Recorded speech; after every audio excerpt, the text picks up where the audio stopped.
Good morning. As is sometimes the case, I'm going to read some information to you. It's quite extensive. It is August 6, 2024, Polk County, Oregon, DHS, Dallas, Oregon.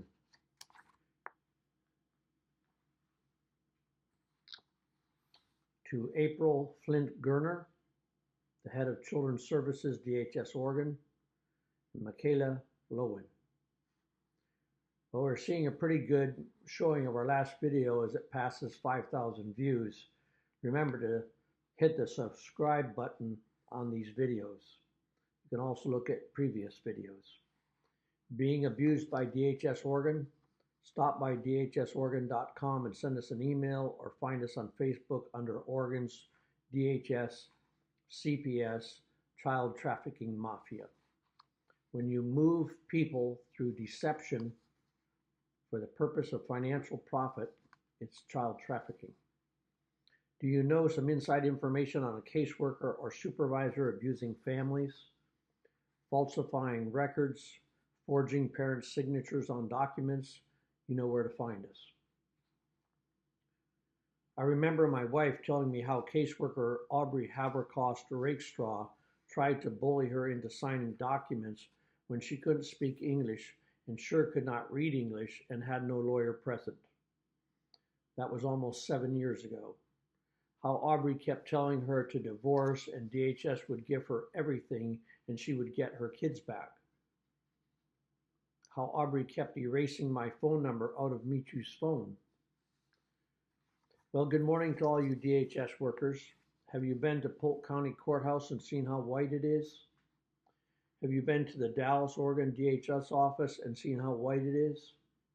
All the decision makers who say that Michu's two kids, Alum and Ape McDaniel, will never go home are white. Why not just say it? Oregon DHS is racist against people of color and biased against low-income or handicapped families. But tell me Polk County DHS is not racist. Right. Now I had hoped for better, but SSA Michaela Lowen of the Dallas DHS office decided to lie in court under oath, coordinated with Sarah Hernandez. No one put their finger in your face. But that is what people say when they decide to join Satan's army of liars, steal children, and destroy families. Pure Luciferians. I find it fascinating that DHS and Judge Hill never use the word trauma, or traumatized, or trauma aware, or trauma informed when talking about families. They prefer to dehumanize parents and say dysregulated. For the fourth time out of 5 pre-planned community visits, our daughter Ape was pulled out of the visit at the last 5 minutes before the meeting and before we were informed. And the mother is accused of being dysregulated. No mention of trauma. The lawyers don't know much about trauma either. I was told that lawyers who get their pay from the state will never stand up and push back at the court or at DHS. A prearranged agreement, don't bite the hand that feeds you, no matter what they do to parents and children. I always have parents asking me where to find a good lawyer who will fight DHS. That is an oxymoronic question. They won't. We have to fight DHS. We have to be loud. We have to make signs, challenge anyone who supports DHS or CASA. They are knowingly dishonest people. The other thing I have noticed about Judge Hill is that he likes to cross-examine the witness. I thought this was the job of lawyers, trying to clarify what they are saying so that he can make a finding that is to his liking and fits his narrative. Now I have a question for Judge Hill. I'm sure he's watching our TPR proceedings.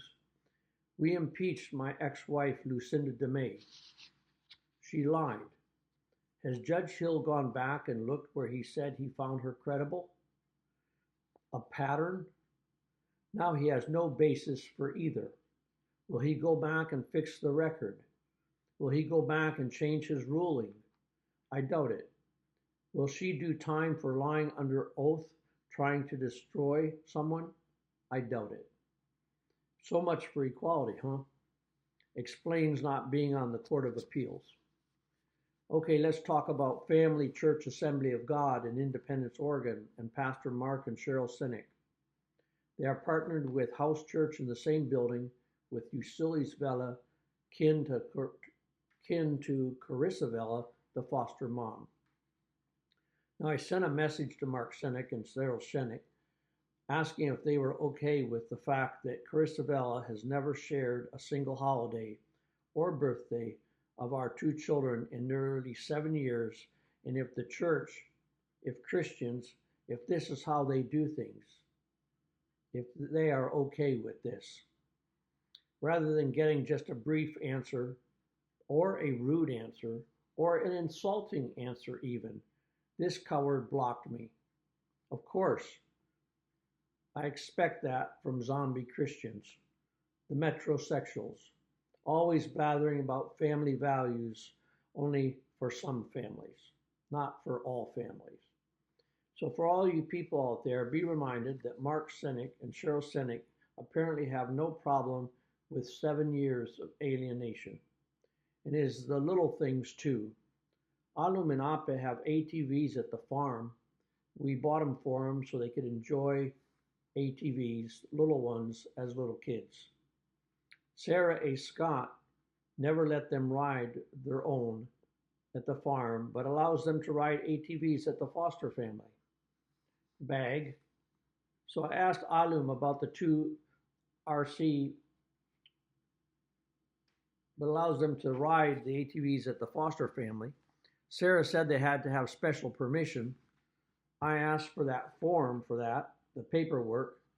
She never gave it to me. So I asked Alum about the two RC cars I bought him, which I also would make sure got repaired. Well, he says no one repairs them now. I asked the workers at DHS if they could pick up the little RC cars with Alum when he comes to the visit, but that never happened.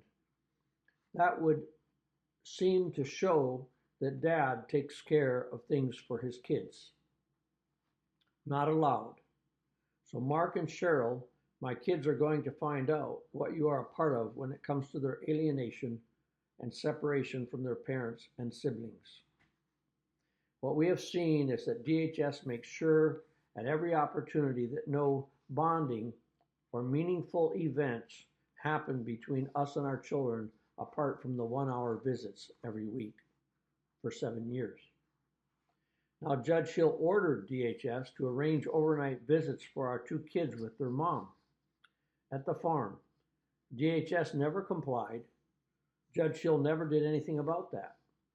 Maybe to the list of racist, biased, unfair, and vindictive, we could add incompetent or impotent. So you tell me, have you ever heard of a case where parents break no DHS rules, don't use alcohol or drugs, take no state EBT, work, run businesses, where the mother runs a farm by herself full-time, preps the food and sells it at a market, buys her 4 grown kids anything they need, and then the judge refuses to let the 2 children go home to live with their mother and older siblings? If that doesn't raise some eyebrows about what's going on here in this case in Polk County with Judge Norm Hill, nothing will. Since House Church has pictures of Alum and Ape online, they decided people were watching what they were doing with these kids and had to take the Facebook group private. DHS Dallas Oregon has done everything they can to separate and alienate our 2 children from us. Cat women. Then they make our Aka kids part of another language and culture. DHS tries to make out that they have no family. Well, you can go to alummcdaniel.com and apemcdaniel.com, and you can see that they have a lot of family who will gladly come to their aid or supply anything they need. Trucks, cars, boats, houses, jobs, education, travel, anything they want. There are no kids that DHS has ever taken who have so much opportunity and security being offered to them, and DHS knows it. The court doesn't want to know it, and DOJ lawyer Sarah Hernandez and Steve Walls and Sarah Scott are doing their best to make sure the court doesn't find out. Part of a big, strong family, a successful family.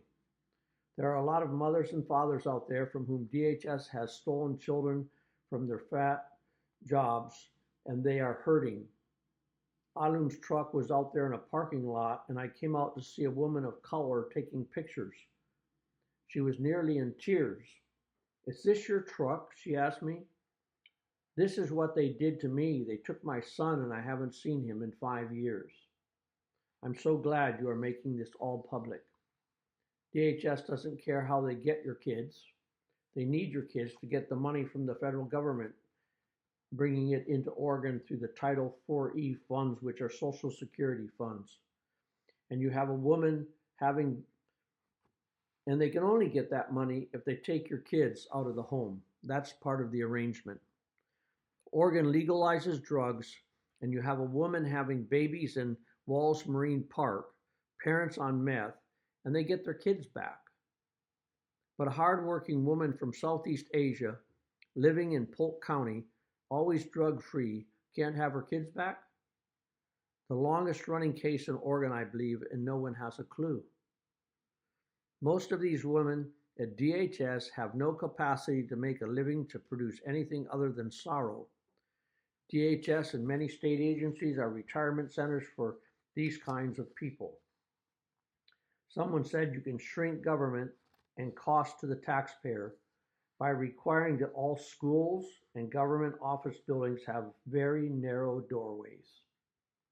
The rest of us have to work and produce something of value. DHS does not care about outcomes, only cash flow to a host of parasites. Study after study show the trauma they cause, but they have no concern. They repeatedly lose multi-million-dollar cases, just the cost of doing business. In Oregon, foster kids stay in foster care on an average of 570 days. That means the agency has to take thousands of kids away from their families every 570 days to continue to replace those leaving the hopper in their sorrow manufacturing process. Kids are independent. Kids are advertised for adoption. Adoptive parents are paid, and DHS gets a federal bonus for each adoption. Delay, and then go for adoption. Separating children from their parents is traumatic. I remember the strident, cocky Laurel Levine, now a Salem cop, who came to the house at 10 p.m. and ripped my screaming kids out of their mother's arms, so sure of herself. There with her buddy Mark Walsh of Roadway Inn fame, Kate Woodrum, and the kid from Bulgaria who got sent to juvie because of what he said he saw. Just not around to watch witnesses get impeached, Ms. Levine. Judge Hill said he would be glad to be off this case, but when asked to recuse himself, he refused. Not biased, not racist, not vindictive. Any other judge would have recused themselves, and that's the tradition. Did you know that the pay for the staff of DHS Dallas Oregon adds up to a huge sum of money? What is the full budget of DHS Dallas Oregon? While Safeway Dallas is asking us to donate $10 for food bags for poor families, at full price of course, just down the parking lot, DHS is destroying families. Now foster mom Carissa Vela, who intends to be the adoptive mom, was on the stand being asked questions in court. She said she didn't intend to let Alum and Appa have contact with their older brothers and sister if she adopts them. She is big on family values. Steve Walls and Sarah Hernandez are just fine with this. But the other interesting thing was when the judge stopped the court and told Sarah Scott, the caseworker, to quit obviously coaching the witness. I hear parents tell how DHS is always demanding they get a psych eval Typically, these are about $4,000 or $5,000 events for the shrinks. The self-appointed experts see themselves as some kind of gods over people and what makes them tick. But in every single case, DHS does their best to use the evals against the parents without exception. DHS never fights to get kids back home or keep them home in the first place, because that makes no money. These shrinks generally appear to have limited life experience of their own, sort of like witchcraft, if you will. Anyway, you should take a look at the book, Horrors of the Court. DHS knows all this. That is why they use these people to rig outcomes in collusion with judges. DHS doesn't like it when we publicize what they are doing to families in secret, colluding with judges. Reach out and we will talk with you. If you have a case with DHS ripping off your kids, tell us your story. Be loud. Help build the network of parents resisting DHS's evil deeds done in secret courts. They are anti-family and satanic Luciferians. Now, I would like to read to you a list of all the people who have been on this case. Mark Walsh, Laurel Levine, Stacy Dashner, Stacy Headland, Aubrey Havercost Rakestraw, Ross Waite, Arthur Ritter Warren, Sarah A. Scott, Brian Raymer, Christy Houston, Beverly Boatman, Michaela Lowen, Laurel Gould, Amber McClellan, Neil Clark, Casa, Jacqueline Nix, Steve Walls, Jen Mason, Troy Clinton, Aaron Daniker, Orman Frederick, Rose Carpenter, Ellie Katura, Kelly Hanna, Rachel Wadsworth, Fairborz Pashuresh, Leah Ellingsworth, Marc Cheryl Senyk, Ulysses Vela, Aaron Vela, Carissa Vela, House Church, Family Church, Lucinda DeMay, Scott Hull, Ellen Yeoman, and those are a few of the people who've been involved. Reach out to us if you have a story. Subscribe to these videos. Never quit fighting for your kids. We love Alum and Appa McDaniel very much. There are no conditions under which DHS will allow these children to go back home. Publicity is the solution. If there are good lawyers in Oregon, we would like to file a civil case against DHS. Thousands of pages of records demonstrate very clearly the prejudice against our family, the deceptions that have been involved, the attempts at alienation, all the delays caused in this case that Judge Hill blamed on the family are in fact a result of DHS trying to extend and push the case in determination of parental rights. We are now headed to the second week of the parental rights trial in Dallas, Oregon. And no matter what the outcome of that is, we will never stop fighting for our kids.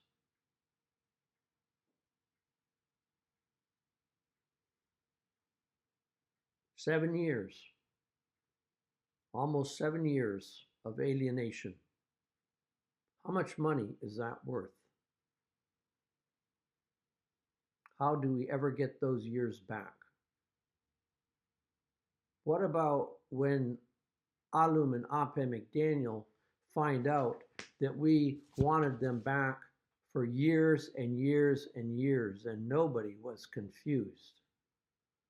And DHS, the liars at DHS Oregon, Sarah Scott, Aubrey Havercost, Rakestraw, and all the others and Chris Avella as well, who made out that we didn't want the kids back, that we didn't somehow love them, that we didn't somehow care for them. And it caused these years and years of separation. How much is that worth?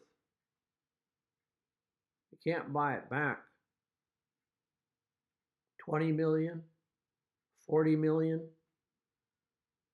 Maybe there's some enterprising lawyer out there. When he finds out he can't find another case in Oregon where anything like this ever happened, and looks at all the inconsistencies, will be interested in saying, there's something going on here. Anyway, there's a truck with signs on it. It travels extensively. And it tells people what DHS Oregon does to parents and children. If you see it, honk. Okay. Alum and Ape, we love you very much. Your mother loves you very much. She misses you all the time.